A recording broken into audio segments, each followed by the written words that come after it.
Dr. Matheson, I believe that you left the institution in 1943, is that correct? Yes, sir. But when you came back, there was a pleasant surprise waiting for you.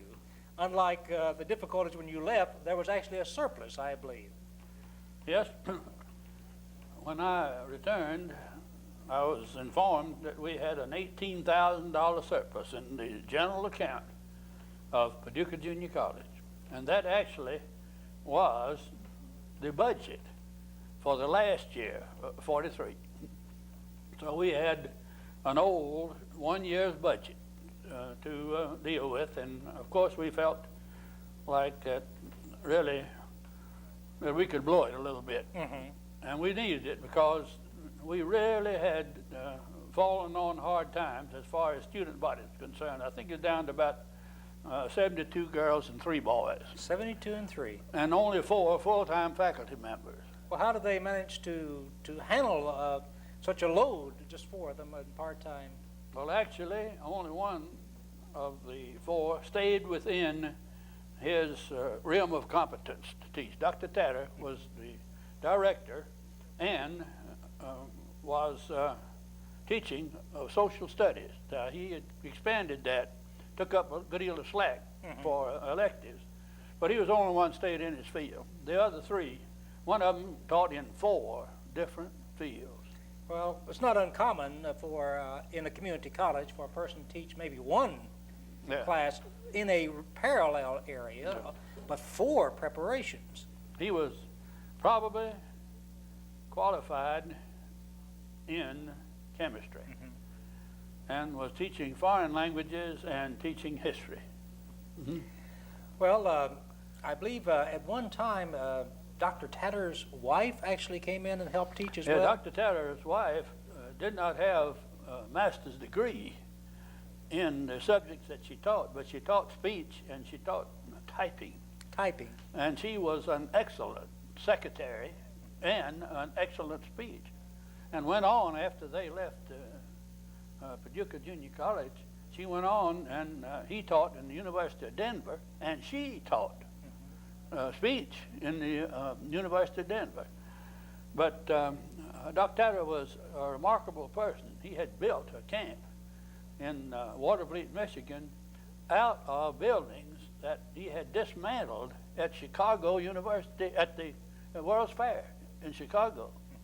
Dismantled them and took them in and built them. Well, then he was something of an expert in frugality, was he not? And well,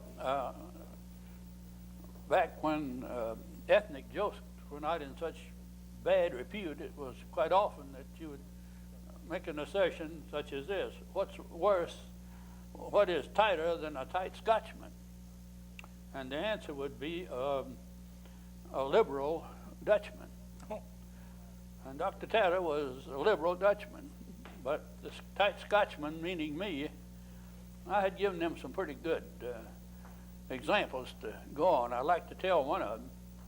We had a water meter at the college, which was a $7.50 month meter, but it allowed you 30,000 gallons of water. And so in the summertime, I would ascertain when they were coming to read the meter, and I would drain the water out of the pool the day before they came, fill it up halfway. Halfway. Then when they came and read the meter, I'd fill it the rest of the way. Well, I wouldn't get 30,000 in either one of those months, so I got a 42,000 gallon change of water for nothing.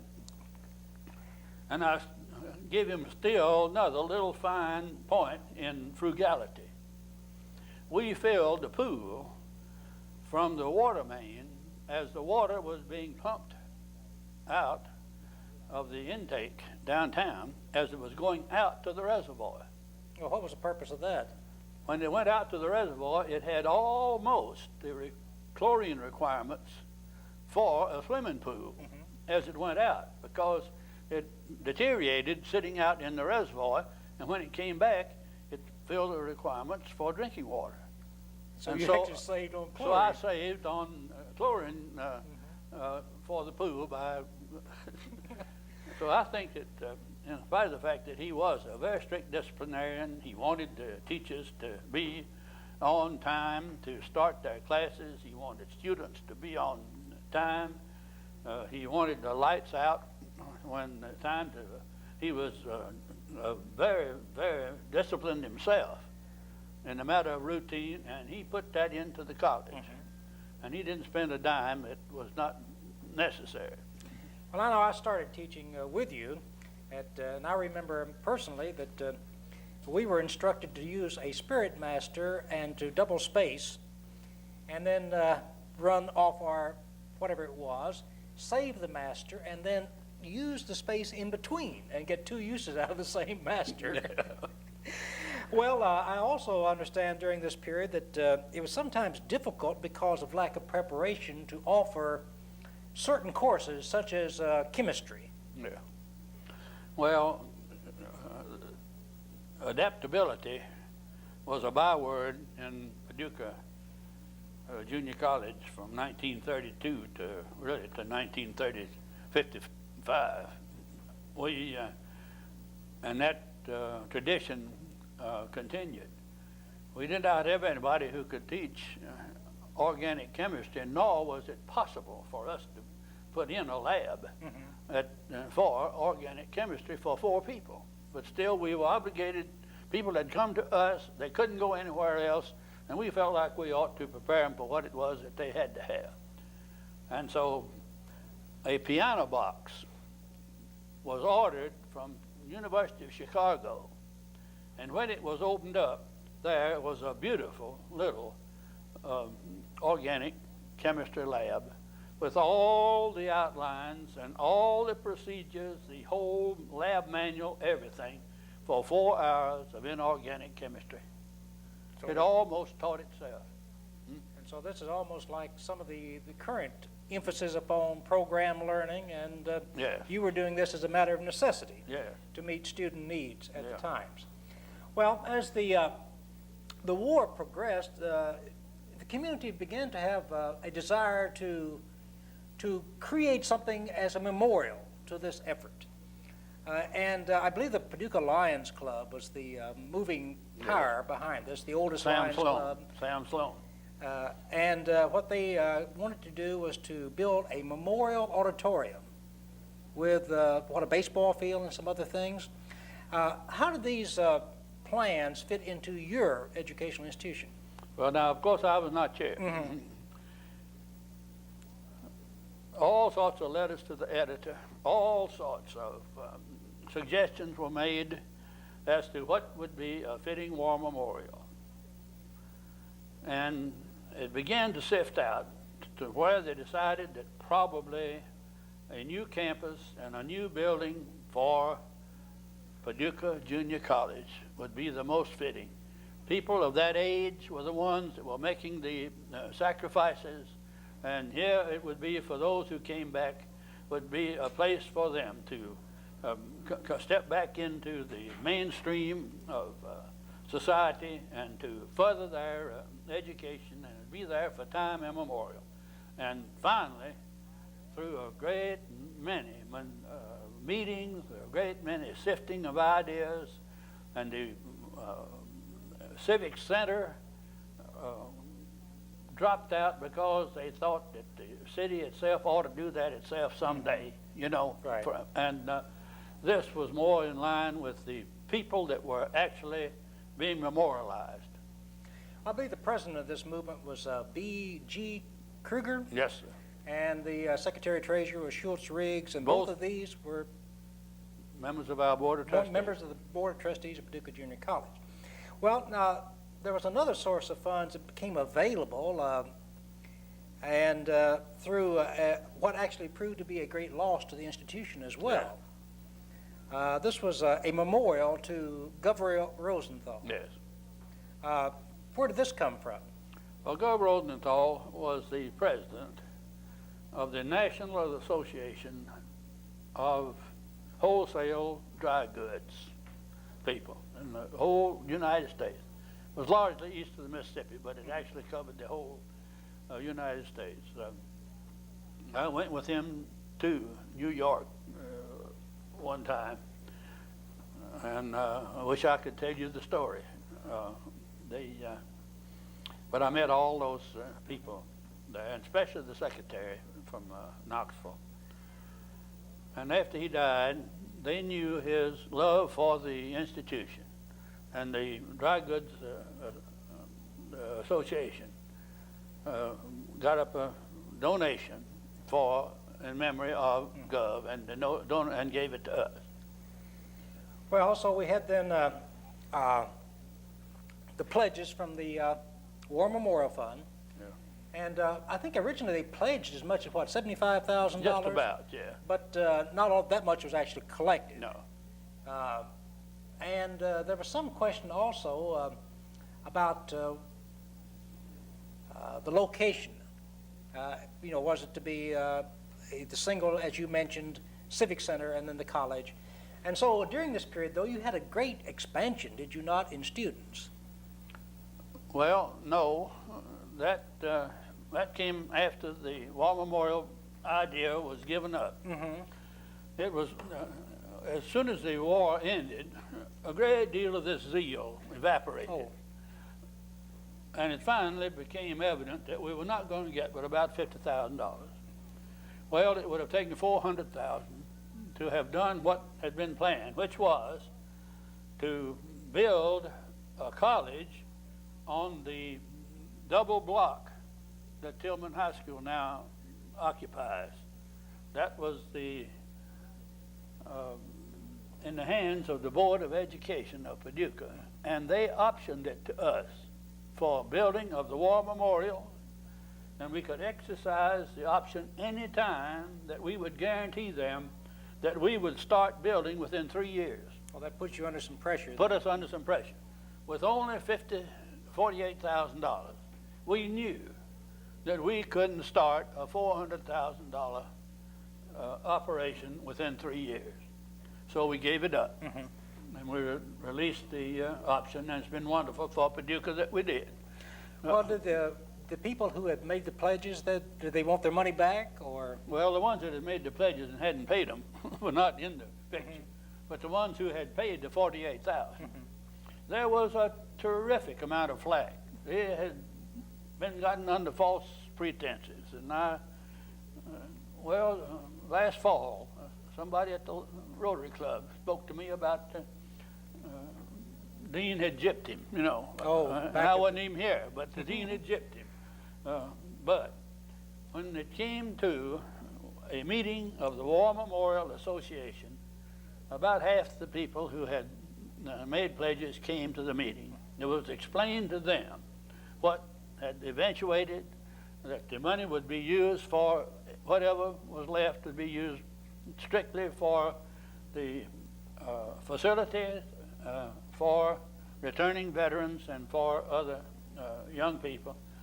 And the people there voted unanimously to leave their money in the pot. Mm-hmm. And those that were not there were written a letter telling them what they had given and asking them to return that to want to know what the disposition of the money that was in there. 2 people asked for their money back. Only 2? Only 2. After all this hullabaloo, 2 asked for their money back, and one of them, the man that did it, was destitute. Mm-hmm.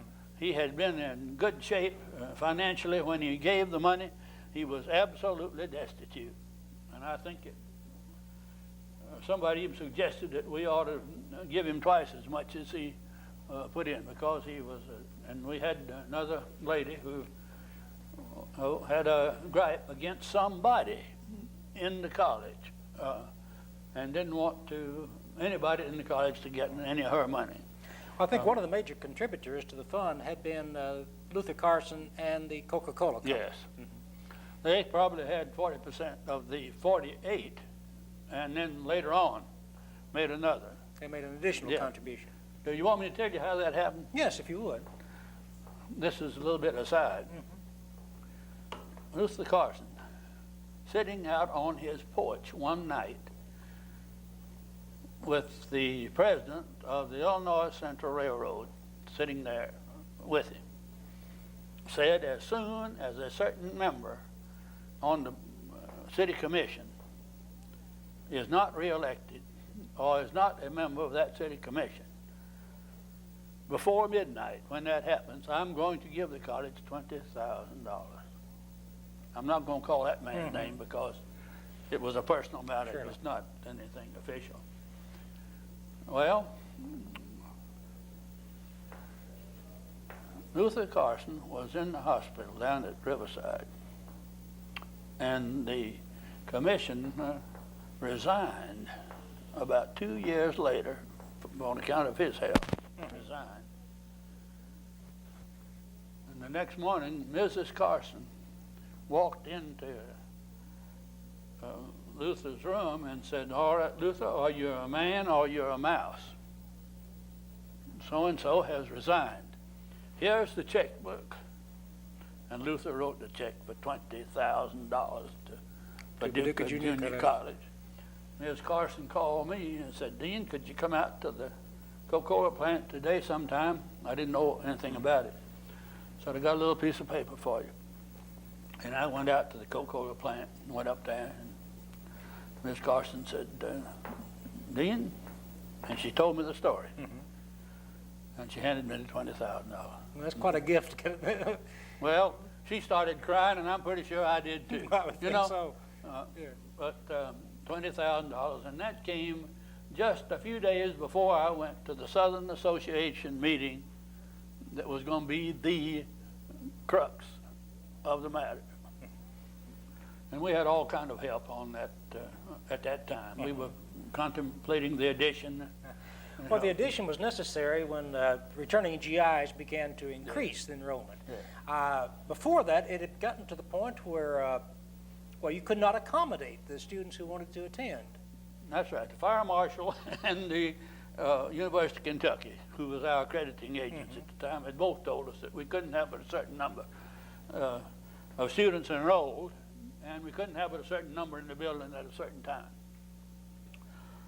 Well, I went to the student body when we got to that figure, and we had a student body meeting over in the men's Bible classroom over at Broadway Methodist. And by the way, that was a godsend for us.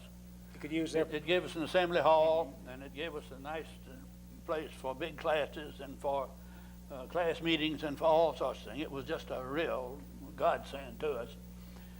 And I called a student body meeting, and we went over, and I went over it with them. I said, "Now, we have reached the absolute limit that we're allowed by the Accrediting Association, and we are reached what I think is an advisory limit, but not a legal limit, on the number that we can have in the building at a certain time. But we have 17 more GIs that want to come to school. Now, what do you think we should do?" And they said, "Anybody from this area, commuting area, that wants to come to school here, let's make room for them. And we'll carry chairs from room to room, and we'll sit in the windows." Sit in the windows. We'll sit in the windows. And then room 1, which was the only real big room we had, did have big, wide window seats. And actually, we would have people sitting in the windows there for, we had that probably until Thanksgiving. Yeah. So this was the beginning of the real period of student growth. Yeah. Another thing that began to develop during this time that caused the institution considerable problems was integration. Yes. I know when I was doing research for my book on the history of Paducah, this problem of integration in Paducah was something about a milestone, not only for the state of Kentucky, but for the whole national movement. Yes. As I understand it, the law at the time prohibited mixing of the races in the classroom. This was the Day law. The day law. And so the state constitution and the state statutes prohibited in the public schools and after 1948 in the baccalaureate level mixing of the races. It was Lyman T. Johnson, I believe, had integrated the University of Kentucky's graduate school in 1948. Well, as I also understand, the local chapter of the NAACP under Curly Brown targeted Paducah Junior College as a test case. Why was it singled out? It was singled out because it was a municipal college, and there was no facilities equivalent.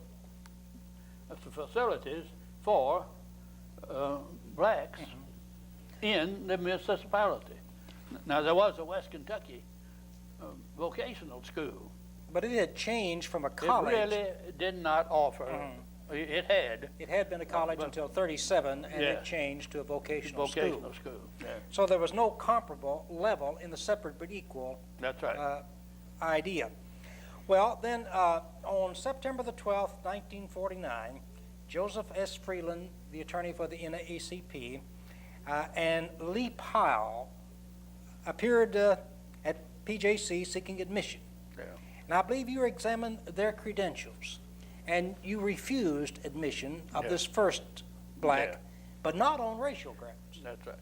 This was on credentials. Yeah. Well, then the following day, I believe Fred A. Wilson came back, Yeah. well qualified. Yeah. And then you were put into the dilemma. If you admitted him, you broke state law. Well, then how did the proceedings take off from that point? Well, we just simply went the whole way till we went all the way to Judge Shelburne, federal judge, and he ruled that there was not comparable educational opportunity offered, and that we should admit. The question as to what we'd do if the state arrested us was our problem. This is the federal case. Federal case. Right. We carried it 3 steps.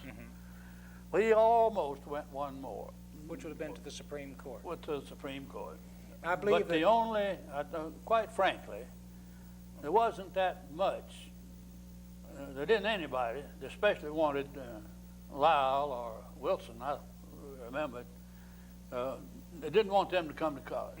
There was a girl transferring from Kentucky State. Kentucky State, who was a real nice person and well qualified, and they didn't anybody mind her. They were coming to summer school, and nobody cared, except the board did not want to be in violation of the state law.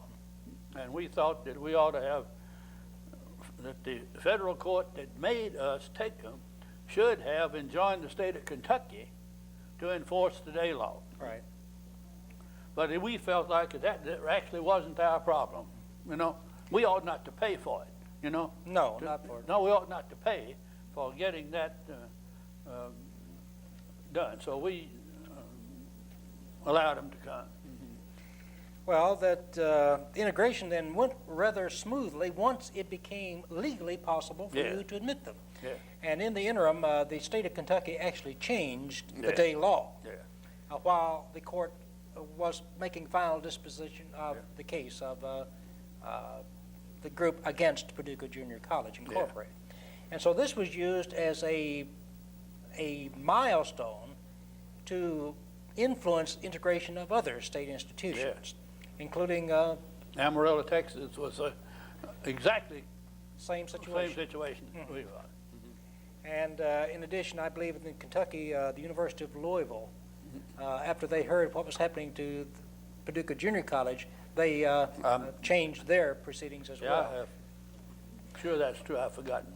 Well, so this is one of the crises that Paducah managed to weather without having major upheavals, as was the case in other communities in western Kentucky, where during the same period National Guard troops had to actually be brought in to integrate institutions. And again, the people in Paducah responded to a community need in a positive fashion. We had some students that went out to West Kentucky just as a test case to enroll in West Kentucky, and they couldn't admit them. And they also were enjoined. They had not been enjoined by anybody to. They still practice racism in their school, but and they said they were sorry that they would be delighted to have us, but that they couldn't do it Because of the law again. because of the law. Well, now, after the integration, you did come up with a major addition to the plant downtown. Yes. And this was a two-story addition? Yes. We got a jackleg architect from Tennessee who was recommended to me by the construction people at Joyce Peabody. And he didn't have a license in Kentucky. And when he came here, he had some real bright ideas. And he had some things that Jack Cole, who was the contractor, I never heard of. And he objected to them strenuously, but before it was over with, he said, well, that Screwball had some pretty good ideas, and said, I'm going to use some of them from now on. But it was constructed cinder block up the first floor, but we had to steel for the main part that went up above. Contemplating someday having a third floor. And we left a spot in the end of the hall for an elevator so that later on, we didn't think we'd use it for college. We wanted it to be doctor's offices and things of that kind, and we had jacks down the side so telephones could be put in. There was not a bearing wall anywhere. Down that, everything could come out. One wall on one side of the hall went up to the top and held the roof, and the one on the outside did. But the whole western wall and all the room walls were just simply Knockout in addition. You could expand. Yeah, they were not bearing walls. And so you had 4 classrooms on the lower level. Yes. And I believe some office space. Yes, we had a good office in the back, and then we had 2 good offices up in the administrative area. And then you had a 210-seat auditorium and restrooms and laboratories. Laboratories, yeah. Well, on our next session, we want to look into how you used a gift of a factory and the desire to meet continuing student need to move from this expanded location, 707 Broadway, to the present site Yes. on Blandville Road. Yes, sir.